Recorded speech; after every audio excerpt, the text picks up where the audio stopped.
Actuellement, on diffuse en live sur la page Facebook de Radio Corona International le mardi et le vendredi, qui étaient les jours en fait clés des manifestations en Algérie.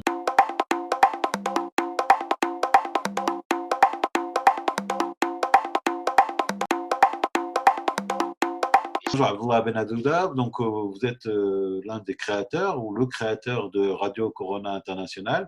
Déjà, est-ce que vous pouvez nous expliquer pourquoi vous avez créé cette radio? En fait, c'est parti un peu par hasard. C'était, je pense, un soir comme ça, au début du mois de mars, j'étais sur Facebook. C'était le confinement et c'était un peu la panique partout dans le monde et je me sentais un peu angoissé. Et je me suis dit, tiens, en fait, je vais lancer un live audio sur Facebook et on va écouter de la musique avec mes amis Facebook.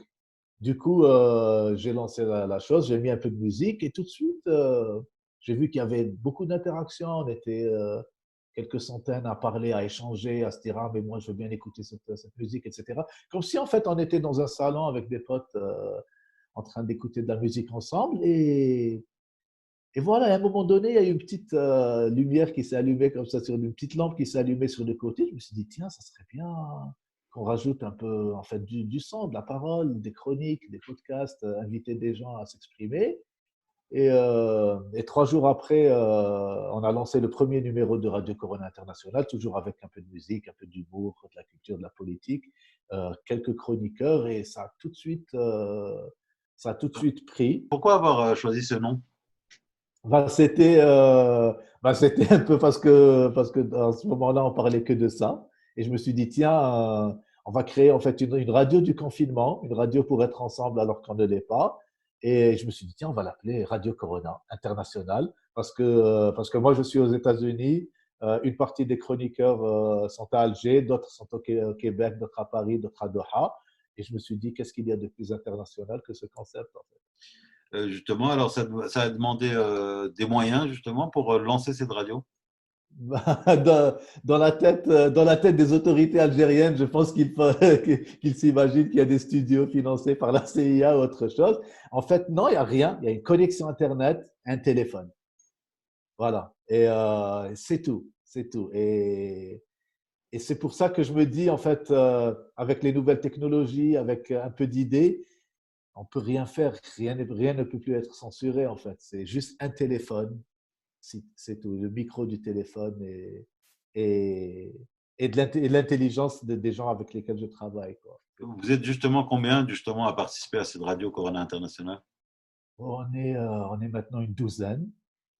On est maintenant une douzaine avec des chroniqueurs éparpillés à travers le monde. Certains sont à Alger, d'autres à Oran, d'autres un peu en banlieue proche d'Alger, à Boumerdès, d'autres à Paris.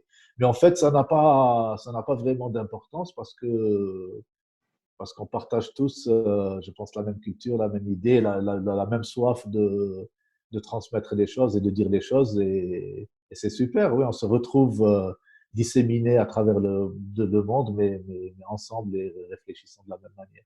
Qu'est-ce qu'on y trouve à l'intérieur? Vous savez que depuis le début de la pandémie, les manifestations en Algérie et le Hirak s'est arrêté parce que c'est le Covid, mais ça n'a pas empêché l'État algérien et le régime de continuer à arrêter les gens et à réprimer. Donc, on s'est tout de suite orienté vers ce point-là. Donc, parler des détenus d'opinion, parler de ceux qui se font arrêter, réinventer en fait la révolution du 22 février au temps du coronavirus. C'est ce que tout le monde essaye de faire en fait en Algérie depuis le confinement. C'est comment maintenir la flamme du Hirak C'est alors facile qu'on ne peut pas. de l'entretenir, la flamme, justement. La flamme, on arrive à l'entretenir? Je sais pas, en tout cas, on essaye. Tout le monde essaye de son côté. Sur Internet, il y a des initiatives diverses. Il n'y a pas que nous, en fait, tout le monde essaye de maintenir cette flamme par l'écrit, par la radio, par des vidéos, par de la réflexion. Des gens profitent aussi de ce confinement pour réfléchir, pour réanalyser la chose. Et c'est aussi pour, en fait, être ensemble et passer un moment sympa parce qu'on rigole, on écoute de la musique, on parle de théâtre. Voilà, c'est un gros magazine en fait. C'est l'occasion aussi pour les gens du Hirak d'avoir une possibilité de s'exprimer Oui. Est-ce que justement, aujourd'hui, où est-ce qu'on en est sur le Hirak? Est-ce que les gens, les journalistes qui étaient là-bas, est-ce que ceux qui ont été un peu les fers de lance de ce mouvement peuvent encore s'exprimer ou c'est terminé, tout est verrouillé? Euh, il y a une très très forte pression qui est faite sur les médias par les pouvoirs publics actuellement. Il y a des journaux en ligne qui ont été censurés. Il y a le journal Interligne qui n'est plus accessible à partir de l'Algérie. Il y a le site de Radio M qui n'est plus accessible et le site de Maghreb émergent aussi. C'est pas très très joli. On essaye d'en parler. Je pense qu'il y a une volonté du régime de reprendre le dessus sur tout ça après la révolution du 22 février, mais ce n'est pas possible. C'est-à-dire il y a aussi une très très forte volonté de parler. Et c'est dur actuellement, c'est dur, c'est très dur en Algérie, mais j'ai bon espoir que ça va s'arranger. Parce que le train est parti, il ne reviendra pas en arrière. Alors justement, Radio Corona International, ça diffuse de quand à quand? Enfin, c'est quoi les horaires de la diffusion de Radio Corona International? Et est-ce qu'il y a où est-ce qu'on la trouve également? Ok, alors actuellement, on diffuse en live sur la page Facebook de Radio Corona International le mardi et le vendredi, qui étaient les jours en fait clés des manifestations en Algérie. Le mardi, c'était les manifestations des étudiants et le vendredi, c'était la grande marche populaire et les grandes manifestations populaires à travers le pays. Donc, on diffuse mardi et vendredi en hommage au Hirak et c'est en live sur Facebook, sur la page. C'est à 22h30 heure d'Alger, donc vers 23h30 à Paris, où après les gens font le calcul. On essaie de garder l'heure algérienne parce qu'on s'adresse principalement aux Algériens.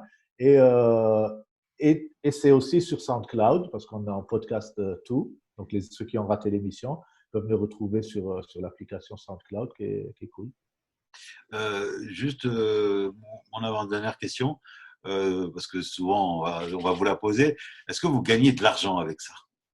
On gagne pas d'argent, on n'a pas envie de gagner de l'argent.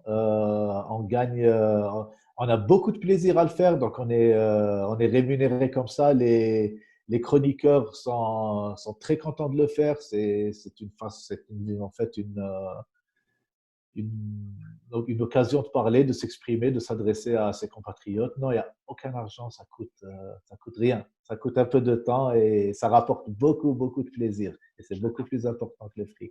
Je voulais remercier le peuple algérien pour la révolution du 22 février que j'ai raté en fait, mais qui m'a réconcilié avec le peuple, avec l'Algérie. Et je ne sais pas si l'invention de Radio Corona peut être considérée comme un retour, en fait, un retour de ce magnifique élan populaire.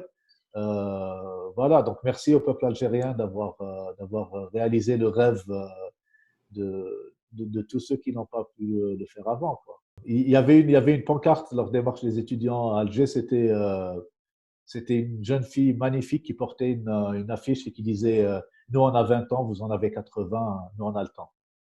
Voilà, donc oui, l'histoire est en marche et elle ne s'arrêtera pas.